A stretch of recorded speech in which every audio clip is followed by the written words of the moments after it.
So there's the Atheist Experience official Facebook fan page thing. That's right. Yep. And I, for the record, don't tend to participate on there. I have too much stuff going on. I don't go over and read stuff. I don't get involved.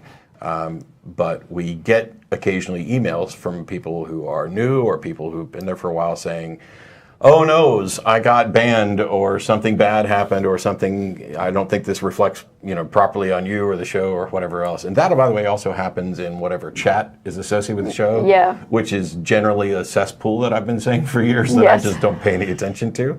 But when I say that, I also say the same thing about YouTube comments that I don't read. Mm-hmm. And it's because the signal to noise ratio is not particularly good, although there are some great people in all of these places. Yes. Doing the work that I don't want to do, which is explaining myself over and over and over again. I'll do that here. Okay. So one of the things that happened is somebody posted on the Facebook group page, basically not happy with. Do you have the post or the gist of it? I don't have the post, but basically he was saying that he's a conservative and he's an atheist, and he doesn't like that we are promoting our liberal opinions, and that he would like to call and debate us, and if we won't debate him, we should stop talking about these things. Yeah, if we don't give him airtime to present his issues, that we should just shut up about it. And the answer is no, go get your own show. One of the reasons for this is that the ACA has a list of position statements. If you go to atheist-community.org and then in the About ACA and scroll down, there's a list of position statements. Yep. You are lucky today because there are two former presidents of the Atheist Community of Austin who are now not involved with the board. We're not presidents. We don't make any decisions. And the thing to remember about all of this with regard to the show and everything else is there's a bunch of different people involved. Right. We don't always agree. Don't come crying to me if you got banned somewhere. Don't go crying to Jen if I missed your, Yeah. We're not each other's keeper. We'll take email criticism and the board will review things and we'll consider, hey, what's in the best interest. But just because you personally find us not to your liking, well, don't tune in. I mean, that's always the option. The ACA position statements are pretty straightforward, and they're based on our Constitution, and they were mulled over and debated and hashed out and rewritten and sometimes very properly objected to, as I nod to my friend who did some objecting. Yeah. And we have what, at the time, and I think it's probably still now, the positions that the Atheist Community of Austin supports. Right. One of this guy's objections was, they think they're on there speaking on behalf of all atheists. No, you're an idiot. Yeah. I can't count the number of times we've not only explicitly said, we're not speaking on behalf of all atheists, we're not even speaking on behalf of each other necessarily. Right. And if I'm on the show, that doesn't mean I'm necessarily speaking on behalf of the ACA. And certainly not when I'm out giving a talk somewhere. I have to make this correction over and over. It's not my show. I'm not... Right. And in general, when we talk about certain issues, we are talking about things that the ACA has very often taken a position on. Mm-hmm. And what we promote here on the show is almost always directly something that corresponds to one of the position papers. And if it's not, by the way, no member of the ACA is required to agree with all these or sign. This is just what the group's going to do. Any individual member can do. And anybody who's part of the show could come on here and disagree as well and say, hey, I have this. That's what's fine. But we're not going to turn the show into a call-in show where you get to call in and start debating what the ACA's positions are. Instead, you can either create your own show and do that, or you could actually get involved with the ACA, bring up your concerns about any position statements, and lobby to make changes that are hopefully reasonable. Mm-hmm. I mean, the positions are really simple. The first one is church-state separation. Yeah.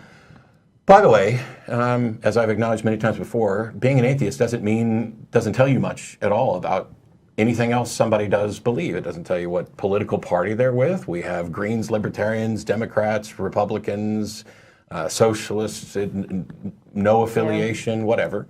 Are we largely liberal, progressive, Democrat types? Yeah, probably. Yep. And we've made no secret of that. I mean, that's... But that's an individual position. That's not a group position. The group is apolitical, and that's why earlier on during the campaign season, I said, don't contact us asking us for an endorsement. I don't care if your candidate's an atheist. I don't care what we're not going to endorse. We don't endorse candidates or political parties or anything like that. We can't because we're a 501c3 organization. But we can talk about issues. But we can talk about issues, and especially issues where somebody's religious beliefs are driving public policy. And we do talk about those things. So before we get to callers today, I figured we'd just run through the position statements that the ACA has, just so people are aware. Because one of the things is the ACA and the show isn't just about, I'm an atheist and now I'm just going to, constantly trash talk religion. I mean... Right. Hey, let's congratulate.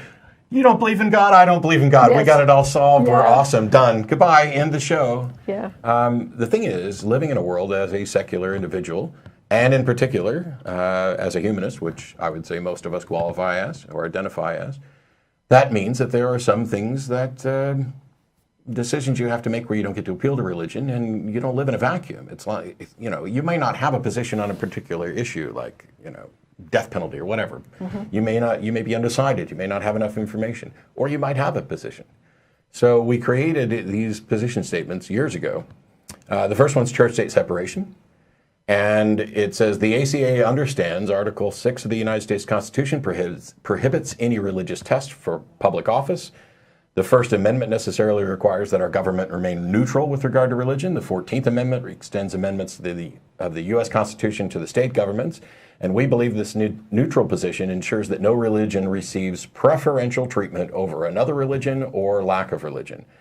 We support the right of each individual to believe or disbelieve as they choose. We support the right of individuals to practice their religious beliefs to the extent that such practice does not inhibit or infringe upon the rights and freedoms of others. Bam. Yeah. Here's the thing. You can be an atheist and not support church-state separation. You can not think this is a particularly good idea. I could point you to some who seem to have that position, like S.E. Cupp. There are atheists out there who seem to think that some people need religion because they're just not ready to live in a world without it. We don't agree with that. Yeah. And so that's where this position comes from. You want the next one? Yeah, so the next one concerns human rights. And it says, the ACA opposes legislation that seeks to discriminate against individuals on the basis of sex, race, religious belief, sexual orientation, or other status. We believe that laws and regulations which limit or deny freedoms and rights must have a valid secular foundation. And I would actually think that one needs to be amended or altered because the language is slightly more archaic. Yeah. When we say seeks to discriminate against individuals on the basis of sex, I would say that should probably be gender or also include gender, so that you're perhaps educating people on the difference between sex and gender. Yeah. But those are the two primary positions. There are several secondary positions that are derived from that, where we talk about what the ACA's position is on religious displays, the ACA's position on creationism and intelligent design, on public education, on the final one's on reproductive rights. That's and right. As we said, you can disagree with any of these and still be a member, but these are the goals, or the goals of the ACA are going to need to be consistent with these position statements because this is what we've got. That said, if somebody wants to call in and say, hey, I disagree with you on thus and so, there's a chance that we may actually have the discussion if we think it's relevant. But at no point are we ever pretending that we represent all atheists.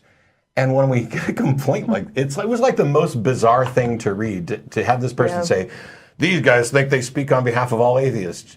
You've never really paid attention to the show or bothered to investigate this at all. He claims that he watches the show or listens to it every week, but I really don't think that could possibly be true, and for him to come away with the impression that we're claiming to speak for all atheists. Yeah, I think it's probably more frustration that, hey, he doesn't believe in God and we don't believe in God, and yet we're saying things that he doesn't agree with, and how do I deal with that? Who knows? Hey, we don't always agree on everything, but, here we are. I tried to make a rule that everybody involved with the show had to be bald and have a goatee, and I was shot down. I don't understand why, because come on, this is fabulous. Look, it's perfect. And if you change the lighting, you can do like the evil, stereotypical horn thing, and yeah. Anyway, that's the thoughts that we had on that. So yeah, by all means, keep your feedback coming. Try to make sure that you're not marching in with your very first feedback with a whole bunch of things that are simply wrong, like, oh, you guys think you speak on behalf of everybody and blah, blah, blah, and you just need to shut up if you don't, let me speak my piece. Well, this show used to be on public access television in Austin at the public access studio, and we'd get calls from religious people who wanted to do nothing but preach. Mm-hmm. And we shut those calls down because this show was about a conversation. If you want to preach, you can go do your own show. And there are plenty of religious shows. There's one of this show. And for better or for worse, whoever's sitting in these chairs on the day when the show is on, they're going to be the ones that decide the direction of the conversation, what conversations, who gets hung up on, who doesn't. And we're not always going to get it right. I've hung up on people way too early and let people go on way too long. Yeah. I mean, it's a call that you make in the moment. So it ties into what I do with debating as well, because if you're on live TV, if you're taking live questions, or if you're in a live debate, you have to make decisions in the moment, and you are not always going to get it right. But the key is, if you have good motivations, if your goal is to actually have a conversation, if your goal is to try to treat people fairly, make sure they get as good as they give, and actually do something to kind of foster communication, even when you get it wrong, you will probably be sufficiently self-critical to be aware that perhaps you got it wrong and make changes. And the other thing that happens is we do, in fact, listen to the feedback. You can email tv@atheist-community.org. We get more email than we can possibly answer, but I try to read as much of it as possible, and somebody will probably read almost everything that comes in. And if there's something where we're getting a trend of, concerns or a trend of, congratulations on something, that lets us know what people think of the show. But just the mere fact that we didn't happen to agree with your personal criticism doesn't mean that we have to give you a podium. Sorry.